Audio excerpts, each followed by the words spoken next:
ವ್ಯವಸ್ಥೆಯಲ್ಲಿ ನಾವು ಧರ್ಮಾಧಿಕಾರಿಗಳನ್ನ ಅವ್ರ ಧರ್ಮಾಧಿಕಾರಿ ಅನ್ನುವಂಥದ್ದು ಒಂದು ಇದಲ್ಲ, ಪದನಾಮ, ಒಬ್ಬ ವ್ಯಕ್ತಿ ಅಲ್ಲದು, ಅದೊಂದು ಪೀಠ ಅಲ್ವಾ?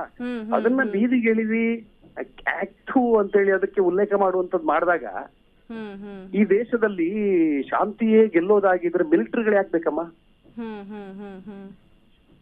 ನೋಡಿ, ಕ್ರಾಂತಿಯ ಶಾಂತಿ ಸ್ಥಾಪನೆಗಾಗಿ ಕ್ರಾಂತಿ ಎನ್ನುವುದರ ಪ್ರತಿಪಾದಕರ ನಾವು.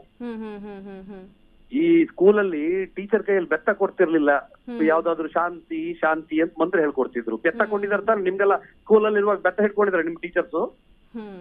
ಆ ಬೆತ್ತ ಹಿಡ್ಕೊಂಡ್ರೆ ಶಾಂತಿ ಬರುತ್ತೆ. ಇವರಿಗೆ ಏನು ಜಾಗೃತ ಸಮಾಜ ಎದ್ದು ಬಾರಿಸಿದ್ರೆ ಮುಸುಡಿಗೆ ಅಲ್ಲಿ ಶಾಂತಿ ಸ್ಥಾಪನೆ ಆಗುತ್ತೆ. ಅಶಾಂತಿಯನ್ನ ಸ್ಥಾಪನೆ ಮಾಡ್ಲಿಕ್ಕೆ ಯಾರು ಏನು ಮಾತಾಡಲ್ಲ ಅನ್ನೋದೇ ಇವ್ರಿಗೆ ಕಾರಣ. ಓಕೆ, ಇದು ನಂದು ಆಕ್ರೋಶ. ನಾನು ಹೃದಯದಿಂದಲೂ ಮಿದುಳಿನಿಂದಲೂ ಎರಡಕ್ಕೂ ಲಿಂಕ್ ಇಟ್ಕೊಂಡು ಫಿಲ್ಟರ್ ಇಟ್ಕೊಂಡು ಮಾತಾಡ್ತಿದ್ದೀನಿ. ಆಕ್ರೋಶ ನನಗೇನು, ನಾನು ಏನು ಡೆಸ್ಪರೇಟ್ ಆಗಿ ಮಾತಾಡ್ತಾ ಇಲ್ಲ.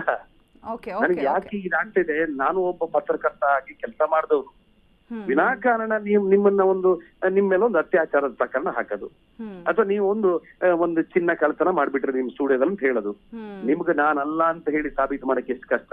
ಅಲ್ಲಿಯ ತನಕ ನೀವು ಕಳ್ಳಿನ, ನಾನಲ್ಲ, ನಾ ಅದನ್ನ ಇಲ್ಲಿದ್ದೆ, ಅಲ್ಲಿ ಬರ್ಲಿಲ್ಲ, ತಗೊಂಡಿಲ್ಲ ಅಂತ ನೀವು ಹೇಳಿ ಆಮೇಲೆ ನಿಮ್ ಮೇಲೆ ಅಪವಾದ ಹಾಕಿದವರು ಅಲ್ಲಮ್ಮ ನೀನ್ ಕಳ್ಳಿ ಅಲ್ಲ, ನಾವು ತಪ್ಪಾಯ್ತು ಅಂತ ಕೇಳಲ್ಲ, ಆರೋಪ ಮಾಡಿ ಹೋಗ್ತಾರೆ. ಅಂತವ್ರಿಗೆ ಏನ್ ಮಾಡಿ ನಿಮ್ಗೆ ಅನ್ಸುತ್ತೆ ಇವರಿಗೆ ಆಯಕಟ್ಟಿನ ಜಾಗದಲ್ಲಿ ಪಾರಿಸ್ಬೇಕು ಅಂತ. ನಾನು ಹೇಳೋದು ಅದನ್ನೇ. ಇವರು ಇನ್ನೊಂದು ಸಂಸ್ಥೆಯ ಮೇಲೆ, ಇನ್ನೊಂದು ಧಾರ್ಮಿಕ ಶ್ರದ್ಧಾ ಕೇಂದ್ರದ ಮೇಲೆ ಬರೋದ್ರ ಒಳಗಡೆ ಇವರಿಗೆ ಚೆನ್ನಾಗಿ ಬಾರಿಸಿದ್ರೆ ಇದು ಹಿಂಗಾಗಲ್ಲ. Thank you.